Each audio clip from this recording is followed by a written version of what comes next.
pastors and a bishop walk into a studio. No, it's not a joke. It's today's program. Let's talk on Steve Brown, etc. He's an old white guy, an author, broadcaster, and seminary professor who's sick of religion. And he's brought friends. Please welcome Steve Brown, etc. Hey, we're so glad you're here. I always say we have a place at our table, but the table's too crowded today, so you're just going to have to deal with it. If you're wondering who I am, I'm Steve, the aforementioned old white guy. And our producer, Jinx, is in the little glass booth.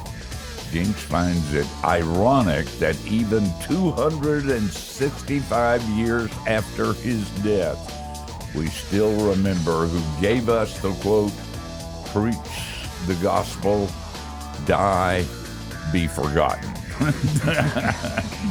Our one-man IT department, John Myers, is in his tech bunker.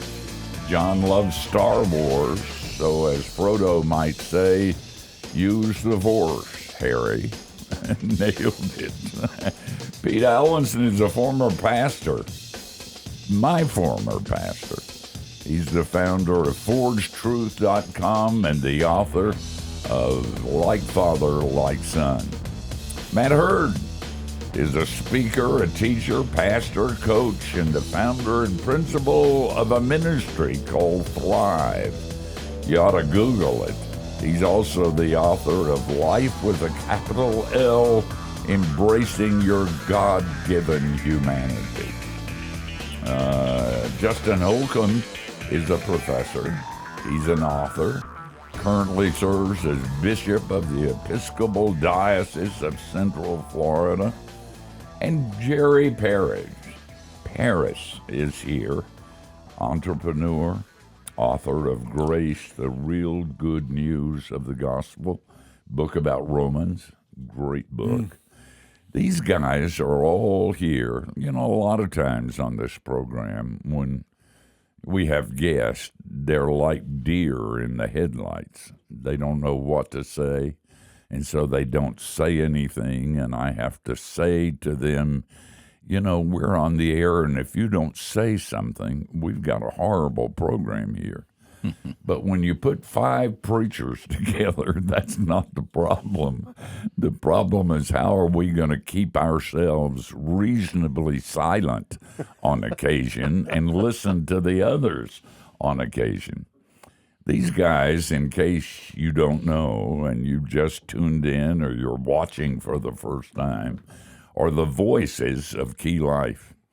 Years ago, Phillips Brooks, who was the rector of Trinity Church in Boston, and there's a statue of him in front of the church with Jesus with his hand on Brooks' shoulders. Phillips Brooks was a famous preacher, and he defined preaching as truth through personality. As you go around this table, we all share the same truths. They're deep, they're verities of the Christian faith, and we all get grace. But we're all different.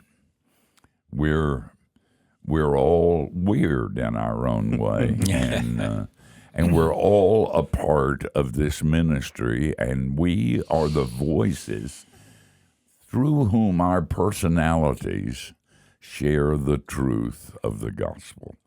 And I love these guys. I got to say that. We had breakfast together this morning, and it was fun.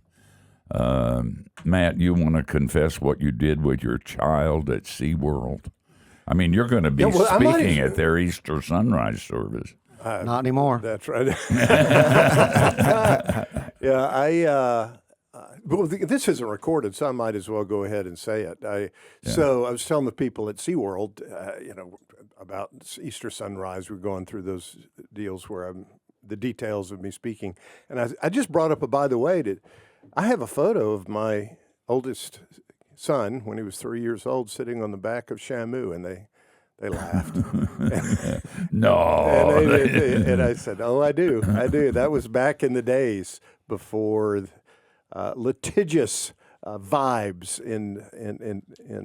invaded that space. But yeah, they'd put a little kid up on top of Shamu at the grand finale of every show, and I figured out how that happened, and so we've got a photo. So it's at the end of the show.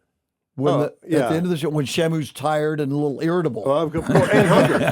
Let's put him on the nose, you can just picture flipping his head up, and I'm hungry now, Hey, listen, guys. We have Matthew Porter is the executive producer of this, and he has written down like 80,000 topics that we could talk about.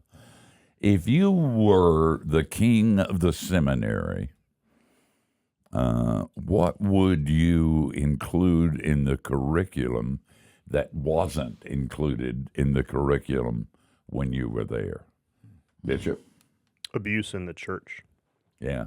Which is really a class. Would. I agree. Which is a class that is actually in the curriculum. I actually teach it for RTS now because the president and the academic dean have said we need to do this once every year and a half, and only not because it's my pet issue. And every time I talk about abuse. I get it, but because there's so much abuse, and a lot of the pain that people are dealing with is from some type of abuse that either happened outside of the church before they ever went to church or in the church. And so knowing how to handle a sensitive issue that's pastorally loaded would be helpful, because you don't want to learn that one on the job. Jerry, what about you? What do you wish they taught you? More grace. Really the significance of grace. He that is forgiven much loves much. And in the process of that, how to not only preach it, but how to give it when necessary. And then how to administer love in a way that a person can receive, and so that they won't do it again. It's good stuff. That's awesome. Pete, what about you? What do you wish they had told you? I wish we'd been taught a lot more about, all those things are good. But how do you lead and manage and care for staff, that in a multi-staff situation? How do you lead them better? And I guess right along with that is the whole idea of identity, is that wherever we are, there we are. And too many men bring their brokenness into their leadership. I mean, we all do.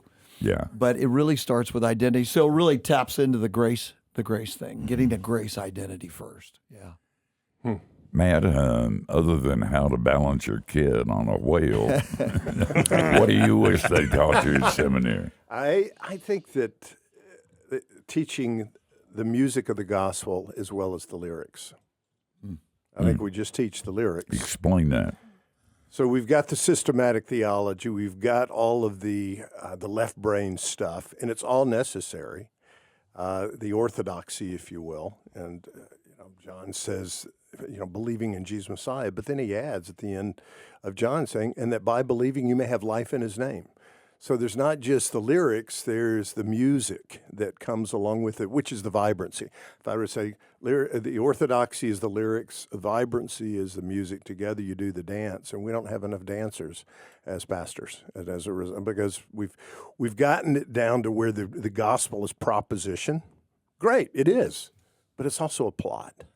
Yeah. And it's a plot that's leading somewhere. I was really blessed because I had Steve teaching practical ministry, so I got the grace stuff, and then I had Joel Hunter teaching the other practical ministry class. So I'm hearing this and thinking I completely agree with the assessment. I'm just realizing I was blessed beyond measure without knowing it at the time, because I remember taking notes from both Steve's class and Joel's class.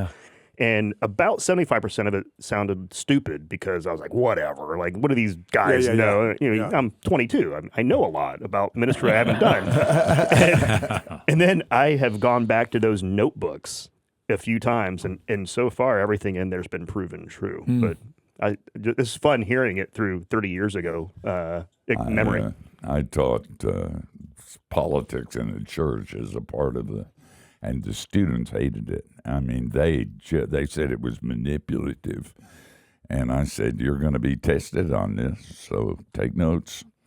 And the day will come when you will call me and you will say, I just wanted to thank you for what, and I get calls to this day from students who say, you saved my posterior, and I just wanted to say thank you for that. You know, we're going to come back. We're about at the end of this segment, but I'd like to go back to what Justin said about abuse and leadership. You know, we're all five of us are fairly strong leaders. We don't much like decisions by committees. We do act. We don't just sit. And we've all done that during our ministries. Now, there are abusive situations that are clearly abusive, and I get that. There's sexual abuse. There is people who build their empires and hurt people when they do it. But how can you be a strong leader without being abusive?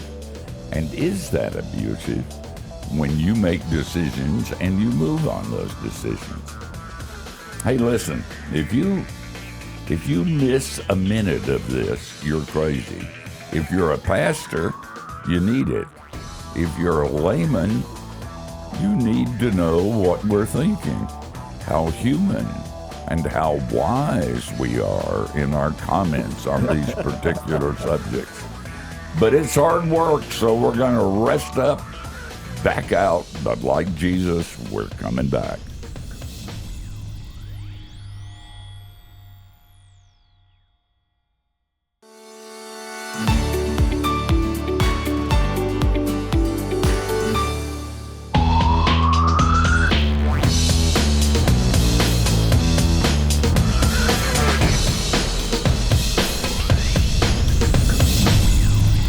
So glad that you're a part of this. We're hanging out with Pete Alwinson, Matt Hurd, Justin Holcomb, Jerry Parries. You've heard them for years on Key Life, and now they're with us here in the studio for this talk show. And we've had breakfast together, so we're relaxed, sitting around, and we're going to try our best to take our masks off and be as honest as we possibly can. All of us have been pastors. None of us are right now.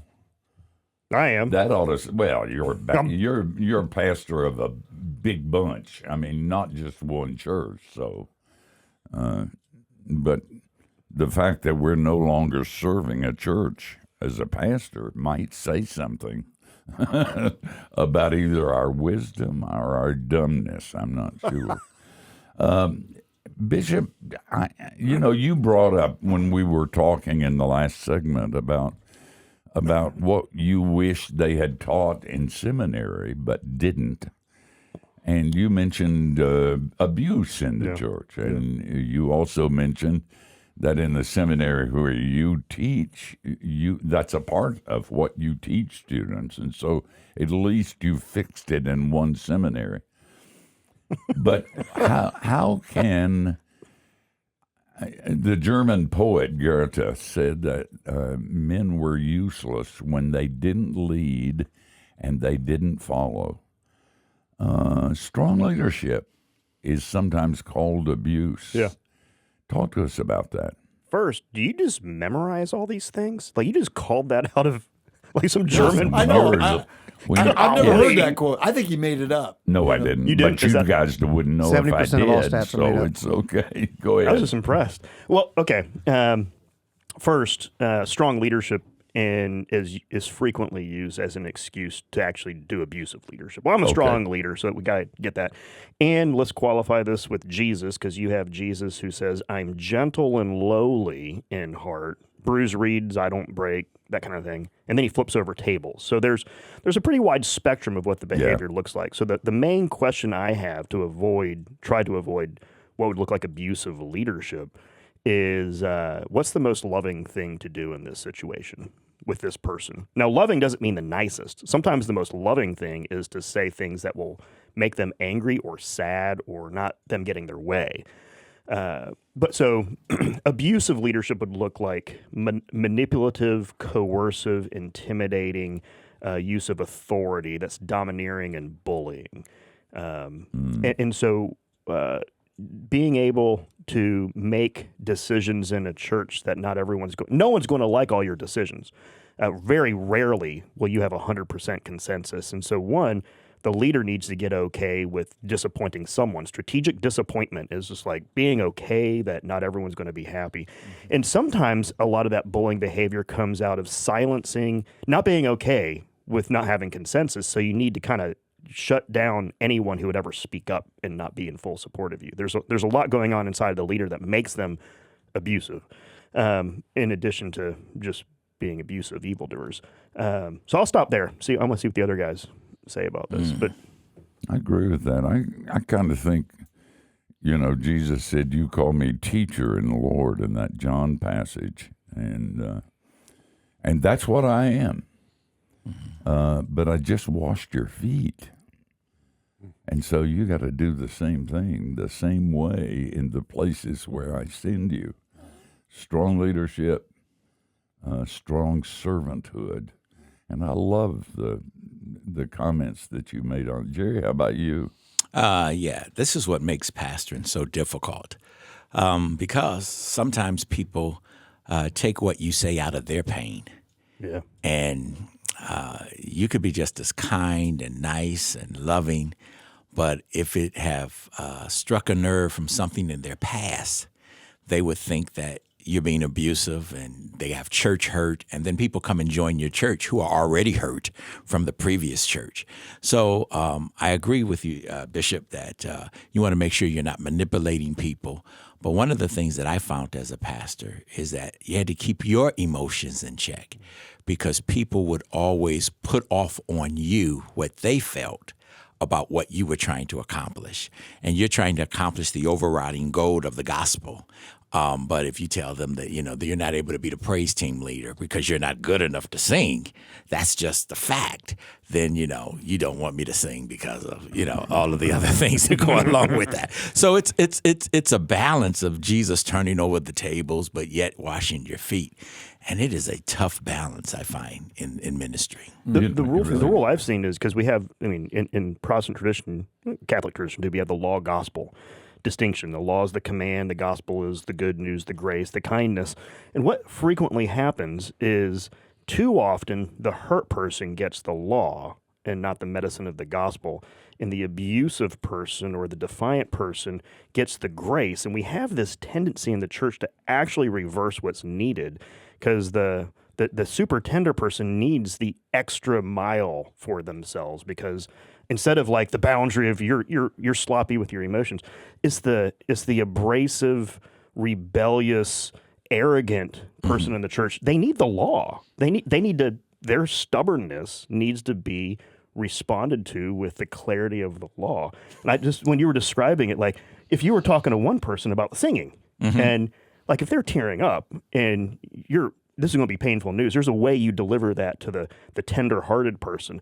You get the presumptuous, entitled, like, I should be singing, and be like, no, you shouldn't. And then they start a gossip trail. Right. Well, that person gets a different response. And usually that person's going to be the one that's going to be talking about, well, that was abusive. Like, no, I'm just dealing with, you're a jerk. And I'm giving you a boundary. That's called a boundary, not abuse. And that's what makes this so entirely difficult. Yeah, it really is. And Jerry, is that why you wouldn't let me sing in your church? I get it. Man. The one thing about this too that is complex is that when we're called to leadership, a lot of us are leaders. That we have the spiritual gift of leadership or the call to lead, and we're put in a position of leadership, but we're not really trained as leaders, and we don't know what godly leadership. We don't study Jesus enough to see how he led, and this is where it goes back to grace and identity. I think is that the more I understand who I am in Christ as the deeply beloved, redeemed Son of the Most High God and his servant, then I can do better what you suggest. Give to the broken person grace, and to the one who has a heart real need, and to the guy who needs leadership, to give him the leadership that is straight. Jesus was not nice a lot of times. Rich young ruler? A lot of times. I mean, I would say really the bulk of Jesus's interaction with people, he's not nice. He is a strong leader. I love it. The rich young ruler, the guy goes away like disappointed, and Jesus doesn't go pandering like, no, I didn't mean that. He's like, go ahead. I told you to sell it. Go for it. Even with his own disciples. Peter, get behind me. Amen. Satan. Listen, we'll continue with this subject on the other side of the break. And we fully expect that after you listen or watch this program, you will understand why your pastor thinks you're ugly and your mother dresses you funny. Guys, we're going to come back. Don't go anywhere.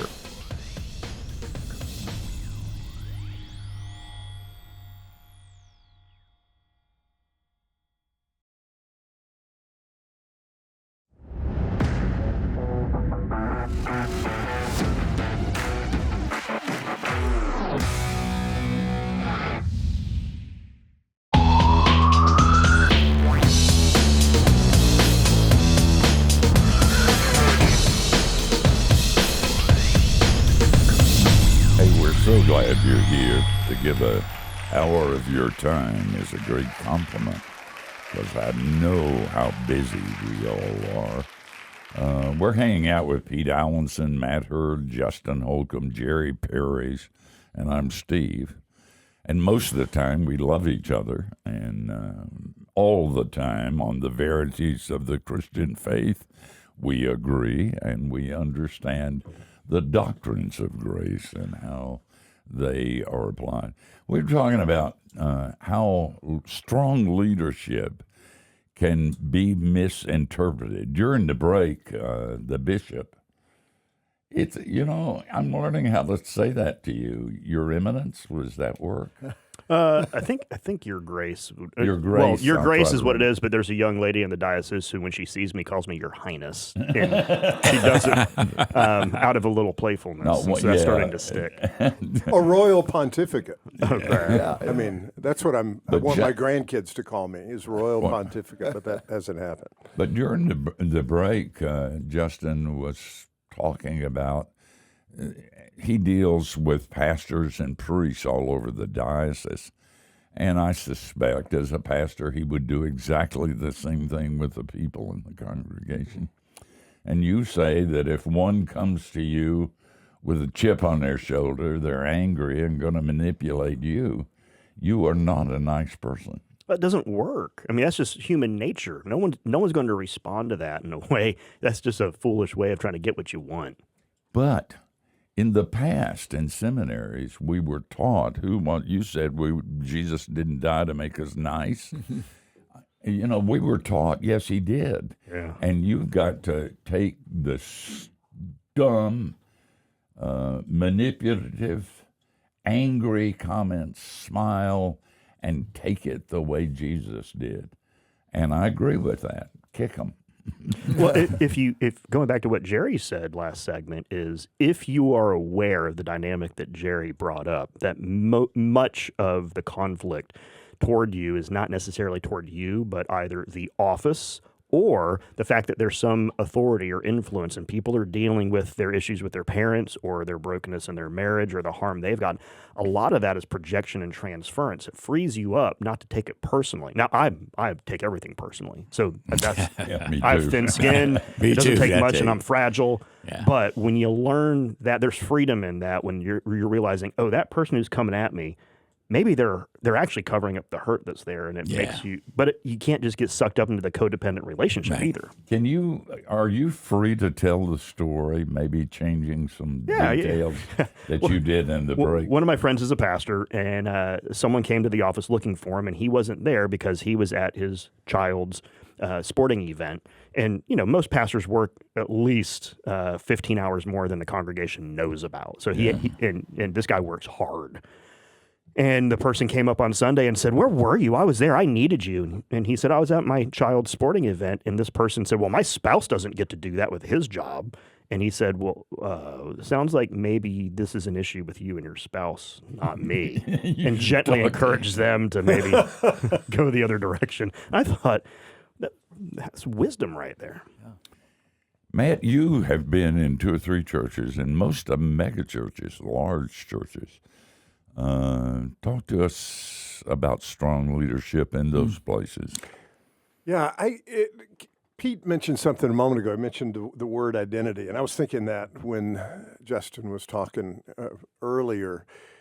If I'm leading for the purposes of influence, you've got a good trajectory set up for absorbing and demonstrating servant leadership. But if I'm leading for the purposes of identity, meaning mine, it's an early departure. You know, it might not seem like that much initially, but you get further down. Yeah. And those are 2 different worlds. And you interact with strong leaders. Okay, you got a strong leader who's wanting to influence with a towel, and so that's one. But a strong leader who's wanting to gain his or her identity from what they're doing. And if we're not anchored in understanding who we are, and it goes back to the gospel is true, but it's also beautiful. It's beautiful because it has transformed the cadence of my journey and given me an identity. And it's more than a cliche. I mean, am I gaining my identity from the power I'm exerting, or if I've been entrusted with the identity that Jesus has given me, then I'm free to lead by way of influence. I'll tell pastors, if you've got a board member who's getting his or her primary leadership jollies from being on the board, that they need to transition. They let them get their primary leadership stuff elsewhere, so that they are coming not to gain something for themselves by way of power, but they're secure in who they are, the trajectory, the cadence of their journey, and they can come alongside you. Yeah. Good stuff. I mean, so many their identity over and over and over. Transitions, it comes out big time. But leadership transitions where identity issues are not resolved. You know, in the next and last segment, I want to talk about the law gospel thing that was brought up. You know, I think sometimes pastors and leaders need the gospel more than anybody else, and are forced into not getting the gospel by what they do. Listen, we'll talk about that on the other side of the break, but this is really hard work. And so, as our producer said, Jinx, we're going to have some milk and cookies, and then like Jesus, we're going to come back. You too.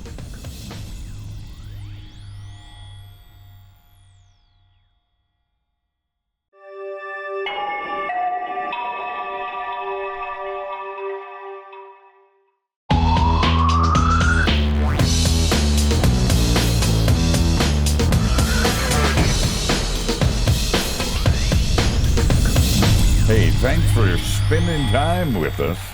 By the way, you got our weekly email? It's called Key Life Connection, and it's a small thing we do to remind you that if you're a believer, God's not mad at his children. While you're thinking about it, well, wait till the program's over. And then, while you're thinking about it, go to keylife.org/subscribe. We were talking about leadership, and we had a bunch of other subjects. This always happens because all of us like to talk, and we've been thinking about these issues for a very long time. But I suspect that people who do what we do at the beginning are doing it because of some significant issues. And at the top of that list is guilt that I'm not worthy, and I'm going to make up for it by doing God stuff. That expressly was John Wesley, and the reason that he went into ministry trying to make up. And I suspect that all of us have had some of that. If we don't deal with that, if we don't understand God's grace, and if we don't take that and apply it in the church, we'll create a really hard place where nobody will survive. Am I shooting at the wrong target, or is that true? Yeah, I think that's true. One of the things too that is a part of that is having to understand your hurts as a pastor. I came from a broken home and I didn't understand this, and so it was very hard for me to correct people because of my pain. And so I didn't want to hurt anybody else. So my church for the first 2-3 years was chaotic because I refused to, take the hammer down because of my issues. So I think it's very important for pastors to realize that the issues that they have play into how they lead. And they need to really be careful to make sure that they deal with those issues, even talking to people, going to somebody and making sure that you are healthy to be able to lead the people that need your help to be healthy. If we get to that point of knowing we're forgiven and loved without exception, we're going to be dangerous. Yes, sir. Because there's a freedom in that comes no other way. Absolutely. Absolutely. I mean, it's that dance that's contagious, where we're not living as insecure leaders and manipulating the circumstances to make ourselves feel better. Because that ain't ever going to happen. We're never going to be able to get everything fixed. I agree. Because of the guilt that kind of piles on. So I think it does boil down. And that's why we're all involved with Key Life, is because it boils down to embracing the gospel. The holistic gospel, a beautiful gospel. It's not just true, it's beautiful. I said that earlier in the show. And I just don't think a lot of people, especially pastors, and definitely religious people, they don't think that. They don't think the gospel is beautiful. They just think it's true. They say if you're arrogant, self-righteous, get married, it'll fix it. That may be true and it may not be true, but I'll tell you something. If you want to see your own sin, if you want to see some of the real things that are shocking about you to you, get into ministry. There is no place on the face of the earth where you're able to see your own sinfulness. And if you don't get grace, you won't survive. Yeah. The problem with that part of the time is that everybody expects us to have all the answers. Yeah. And so we become great analyzers of other people and other situations that need to be fixed. And we're not applying it to ourselves. Yeah. We're not allowing the gospel to critique us. That's true. And so that, and I was thinking a big tall guy like Matt, 6'5", the position 4 feet 29. The position we're in is an authoritative position, and they expect us to lead, and it can go to our head. But I would think even a bigger guy like you, I mean, you can really control things, can't you? Oh, shut up, Pete. Okay, listen. We had to lower his chair to get his picture on the screen. No, I I didn't. You asked me that in the break, and early on, I had never thought of my height playing a role and how people interpret my leadership. And then you add the red hair and I always wished I was tall like you, so I could really control things. I wish I was good looking like you. God put this voice. This is awesome. Yes. Look, comment on the subject that we're talking about, the idea of physician heal thyself. Yeah. When you said go into ministry, I started making a list of the things that immediately came to mind for me, what ministry reveals to me. Insecure, impulsive, anger, people-pleasing, and self-medicating. That's not a good list. And so that it kind of emerges and you go, I got to deal with this. And so I years ago, I got a leadership coach, and he's a Christian, not only like practical, but like through the Christian lens. And we did this, self-assessment, and others assessed me. That was fun, 360. And he noticed that my self-critical voice was really strong. Condemnation. He said, I said, what's self-critical mean? He said, condemnation. I was like, gotcha. Okay. And he said, what we've been talking about, he's like, this needs to be addressed or you're going to hurt people and shipwreck yourself. So he went through, I still remember years ago, man, he said, Your self-critical voice is loud, the voice of condemnation. There is no condemnation. You know that. But you need to explore your identity in Christ because you're not anchored in it. What all the stuff you were saying, Pete, and I mean, all 4 of you were saying. He just said, sit there. I'm going to tell you, you're a child of God. You're adopted on purpose, not because God needs you. Mm-hmm. I mean, you can tell years later that still hits me because that's always at work. Because you're like, okay, what about the accolades? Why not the compliment on that sermon? Why not the compliment on how I led that? Or it wasn't as bad as you thought. Why are you being so intense? And is anyone ever going to be happy? These are all kind of, and then how big's the church? What about the numbers? What about the giving? There's always metrics. There's always scorekeeping that's there. And what you need is dad just to be like, hey, good game. Yeah. Just good game. I'm proud of you. It was fun seeing my son out on the field. As opposed to, did you get lifted off on the shoulders of the team because you hit you won the game. And that identity in Christ stuff, I mean, that's where it's at. Why is it so difficult for us to believe Romans 8:1? There is therefore now no condemnation for those who are in Christ Jesus. Everything in life always keeps a score. Yeah. That's right. Except him. And when you are in life every day being scored, it's kind of hard to have dad say, you're good enough. Mm-hmm. Mm-hmm. Go ahead and try to say something now after that. Can we just sit around and cry about that or hug or high five something? Or just take out the mics and drop them. We don't have time to even cry. Oh, spit. Man, this hour just flew by. We'll do it again sometime. I love these guys, and I am every day thankful for their faithfulness, for the fact they don't leave, and for the way God uses them in such a great way. Hey, when we come back, we'll have a few closing comments, and they will be sterling, amazing, and wise. And if you miss them, you'll be really sorry.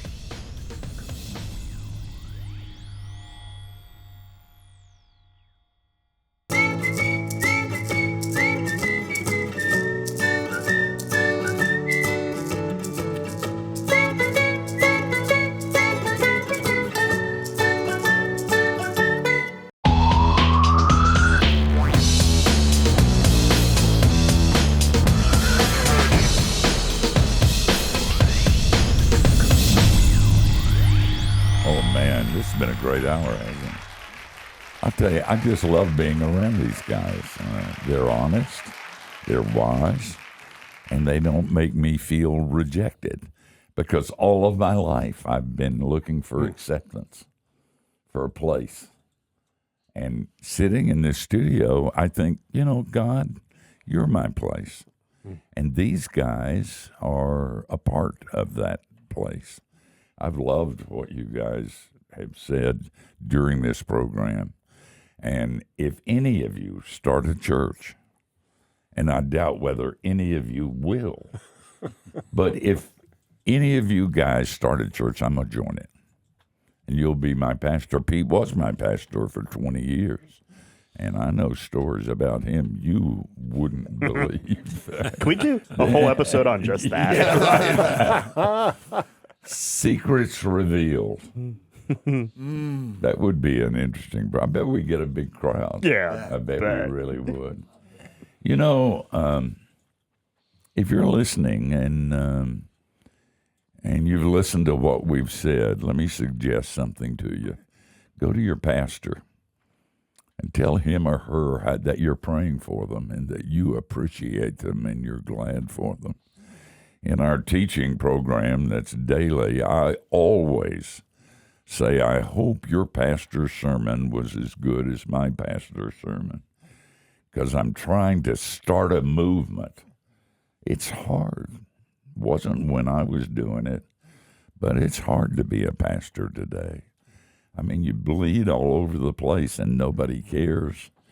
You try to do the right thing and it ends up as a failure. Nobody's happy with you totally, and some are really angry with you. So you be different when you go to your pastor.